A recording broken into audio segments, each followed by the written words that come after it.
Hai, selamat pagi semua. Pada pagi ini Kak Tina nak upload video berkaitan dengan aktiviti Kak Tina bersama rakan-rakan ikut kelas memasak, iaitu membuat kek. Di sini permulaannya Chef Syahrir telah menyuruh kami untuk membasuh telur, dan ini untuk menyukat bahan-bahan atau menimbang bahan-bahan yang diperlukan untuk membuat cheesecake roll, ya. Dan ini adalah gambaran di mana bilik memasak tersebut. Bilik ini memanjang dan terbahagi kepada 3 kompartmen atau 3 bahagian, dan ini adalah stor barangan seperti bahan-bahan yang digunakan untuk membuat kek. Okey, jadi memang besarlah, dan ini terletak di college, ya. Okey, baiklah rakan-rakan sekalian, inilah aktiviti rakan-rakan Kak Tina. Mereka telah memecahkan telur untuk digunakan dalam pembuatan cheesecake roll. Dan masing-masing bekerjasama, tak ramai, ada 7 orang sahaja, dan masing-masing tahu tugas masing-masing. Ada yang memecah telur, ada yang menyukat gula, dan ada yang membasuh peralatan. Baiklah, sekarang chef dah siap sedia untuk menyiapkan adunan ataupun bancuhan, dan dia telah menerangkan bagaimana cara membancuh tepung dengan cocoa powder, ya. Sebenarnya banyak manfaat yang Kak Tina perolehi daripada mengikuti kelas memasak ni. Mungkin kita boleh buat kek, tetapi kadang-kadang ada cara-cara tersendiri bagi setiap jenis-jenis kek. Jadi untuk kek biasa saja itu mudah, ya. Tapi ada juga teknik-teknik yang kita perlu ikuti. Tetapi untuk buat cheesecake roll ni kelihatannya agak rumit, di mana banyak yang mana kami belum tahu teknik-teknik yang betul telah diterangkan oleh chef, ya. Dan sebenarnya cara pengadunan telur tu bebas sahaja, boleh ke kiri, boleh ke kanan, ya. Ada orang cakap putar satu arah saja, tetapi chef ini menyatakan bahawa boleh ke kiri atau ke kanan bergantung kepada keselesaan masing-masing lah. Bukan hanya pada fokus satu arah sahaja. Baiklah rakan-rakan sekalian, sementara menunggu chef mengadun bahan-bahan, Kak Tina nak sapa rakan-rakan di mana sahaja rakan-rakan berada. Semoga rakan-rakan berada dalam keadaan sihat walafiat, ya. Okey, sekarang ni dah proses mengadun tepung. Ini yang dipanggil base, ya, maknanya. Kemudian base tadi akan dicampur dengan meringue, ya. Dan meringue ni terdiri dari putih telur dan juga gula. Jadi chef akan putar putih telur dahulu, kemudian masukkan gula. Baiklah rakan-rakan sekalian, Kak Tina nak balik kepada rakan-rakan tadi. Semoga rakan-rakan bersemangat terus untuk membuat konten, ya, dan jangan berputus asa, jangan cepat give up, dan carilah bahan-bahan yang simple sahaja yang boleh kita jadikan bahan konten, asalkan tidak melanggar apa yang telah ditetapkan oleh pihak YouTube. Baiklah rakan-rakan sekalian, sebenarnya Kak Tina juga ada mengalami macam contohnya copyright, kemudian ada yang mengalami macam ada benda-benda yang kita tak boleh nak buat. Itu kena belajar daripada rakan-rakan yang senior lah. Untuk copyright itu sebenarnya lebih baik kita tak menggunakan muzik, ya. Kalau kita tak tahu muzik mana yang tidak boleh digunakan. Tetapi kalau tahu muzik mana yang boleh digunakan, itu tak jadi masalah. Itu terserah kepada rakan-rakan sekalian lah.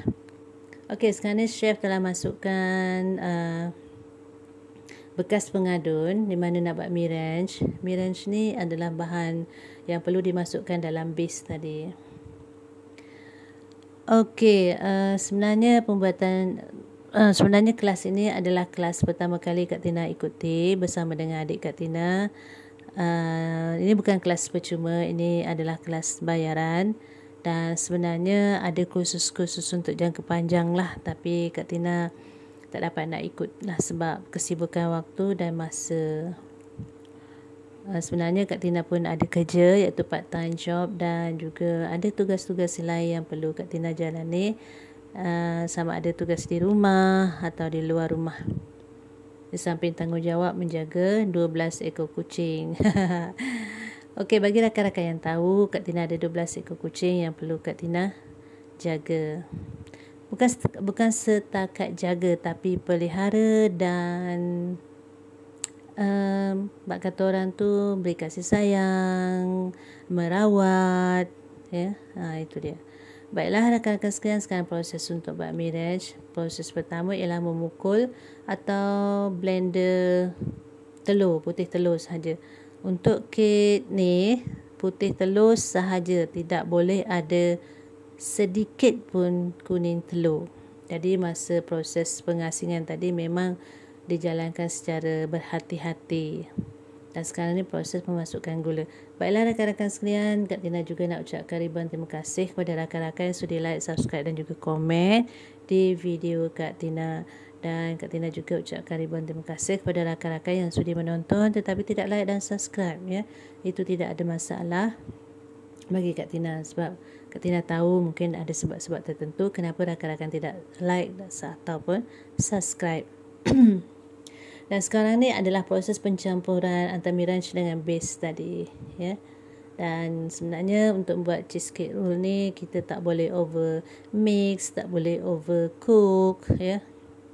Jadi sebenarnya rumit lah, tapi untuk Kak Tina secara jujurnya lah Kak Tina memang kurang berminat untuk memasak atau mengikuti kelas masakan ni. Bukan apa, sebab dia renyah, ya. Tapi ni untuk teman adik Kak Tina.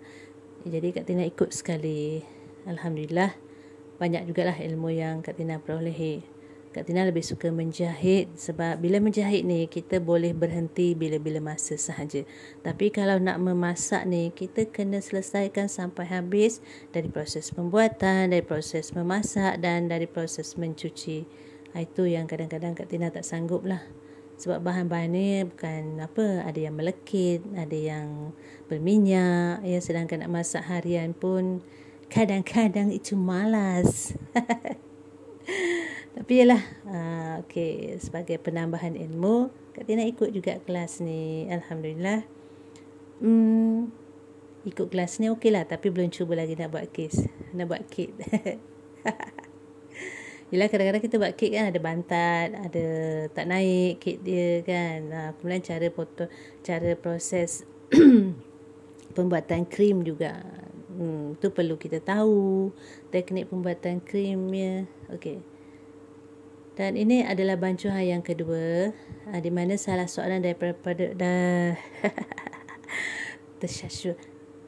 salah seorang daripada peserta ni ada yang dia nak kata dia OKU tak juga. Ya, memang dia OKU, ya.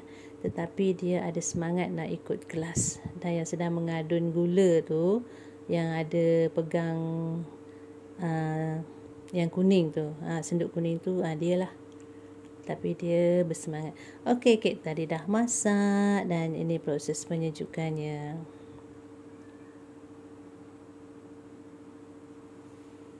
Jadi sebenarnya untuk kita belajar ni tidak ada menghalang, ya, sama ada dari segi usia, dari segi keupayaan, dari segi dari segi yang lain-lain lah. Contohnya macam segi kecacatan atau apa saja tu sebenarnya tidak menghalang kita untuk belajar. Yang penting kita ada usaha untuk belajar. Jadi untuk menuntut ilmu ni sebenarnya kita perlu ada duit, ya. Jadi sebab sekarang ni tidak ada yang percuma, kecuali ada kelas-kelas yang memang ada tawaran percuma kepada individu ataupun ada orang-orang tertentu.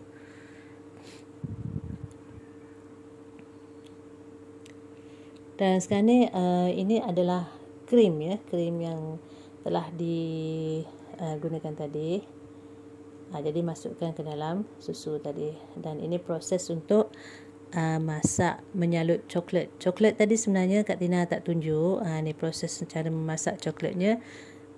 supaya cepat cair, dan juga bahan tambahan ialah menggunakan minyak jagung supaya coklat tadi lebih berkilat.